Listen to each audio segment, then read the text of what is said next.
I would say I'm a pretty big James Acaster fan. I spent most of my A-level study leave not revising enough maths practice questions, but instead watching way too many panel show clips on YouTube. At which point I'm pretty sure I've watched every single Would I Lie to You, Mock the Week, Cats Do Countdown, whatever the other videos of James Acaster on those shows, so many times I could recite some of them.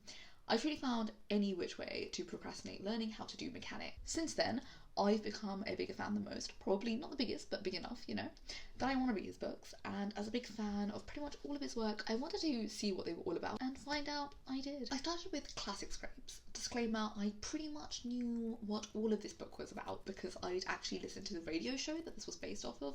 This was actually during the time that I was procrastinating during my second year of uni, end of year coursework this time, you know, different vibes.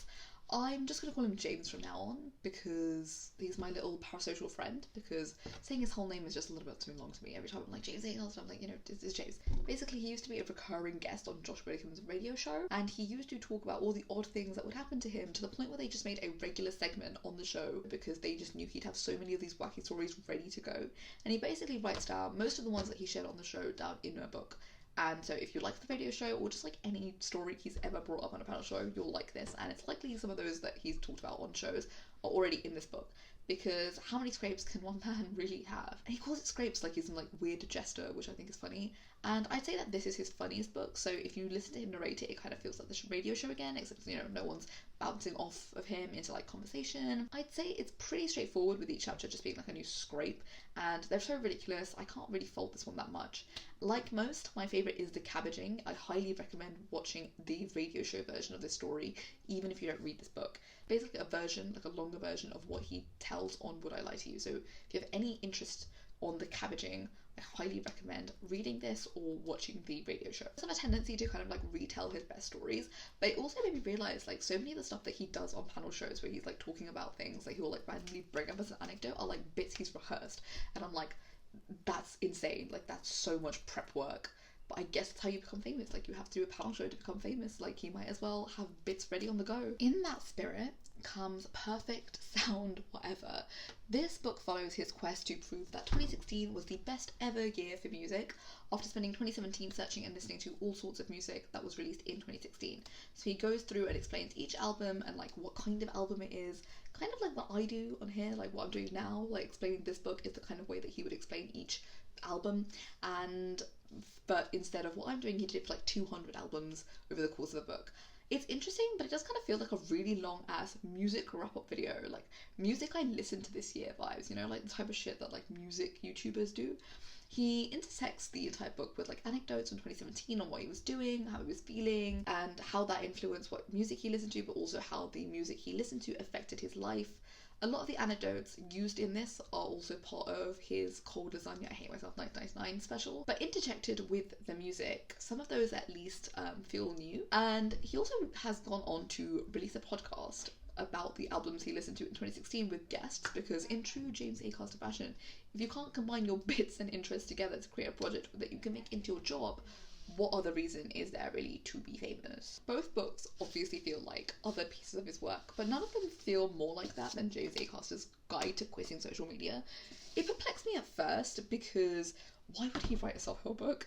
And I knew he had quit social media because I listened to his podcast and perhaps like had tips to share, but it felt really like oddly out of character, even if he did manage to make the advice funny. And lo and behold, I'm not sure I want to spoil this, but I guess I have to talk about it. At the very least, to like get people to maybe pick it up. Like, the book is kind of deceptively a pseudo character James getting into hijinks narratives. Like, albeit the book quickly reveals itself to be as such, but I never thought it would be this kind of book going into it. I don't really know why I didn't expect it. Like, the book veers into being very similar tone and substance wise to his Netflix special Repertoire, in that the book is ostensibly like autobiographical but actually fiction.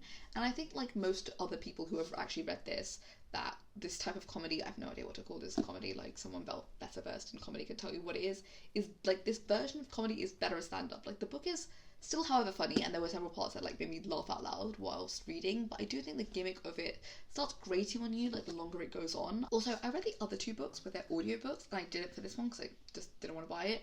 As someone who is pretty well versed with his voice, it felt proper to hear him narrate those, and I did it for this one, and I think I should have. And it actually felt like the book that perhaps like felt most like a stand-up performance he would give, and I think the book more than the others would have benefited from his voice and performance and intonations. Like, you know, after listening to like 200 episodes of his like off-menu podcast, I can guess kind of how he would say things, like the intonations of some words, but I'm not him, so there's only so far that goes.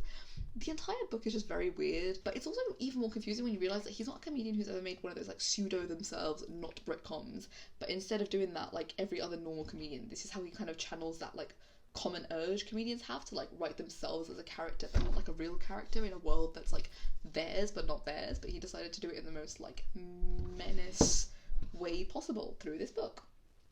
Yeah. It's an odd read, and I definitely think you have to be like a fan to read this. Like, you cannot be a fucking normal person just picking this up because you thought he was like interesting on a panel show. Like, you have to be like somebody who's probably watched Repertoire like 4 times. I feel like the first 2 books do have parts that feel repetitive as someone who does spend a lot of their time procrastinating doing work by watching James Acaster's body of work. But regardless, they are still very funny. I think he puts enough of a spin on the things that he like repeats in his books that they are funny in their like new context. And I don't think most of the people who are reading his books have no life like me, so it'll be something fresh for at least some of those people who go outside to see the sun sometimes. And the last book is genuinely such a shock to the system. I don't think there's like a normal reaction to reading it. And if anything, I hope, like all of his endeavours, he makes this into some sort of stand-up, especially since it says like volume 1 at the front, like this is volume 1 of this book. So maybe like volume 2 is a special. This seems vaguely plausible because sometimes he brings up the character of like Jason McKenzie, who's a fake friend character in this book, up in interviews and podcasts that he does in real life. So I guess the fake James Acaster extended universe is in the works. I had fun reading these, and they really made me have like a scope on his career and like the type of comedy that he makes. And at the very least, if you've made it this far, I recommend reading the classic scrapes or listening to the radio show that is based on if you have not already done that.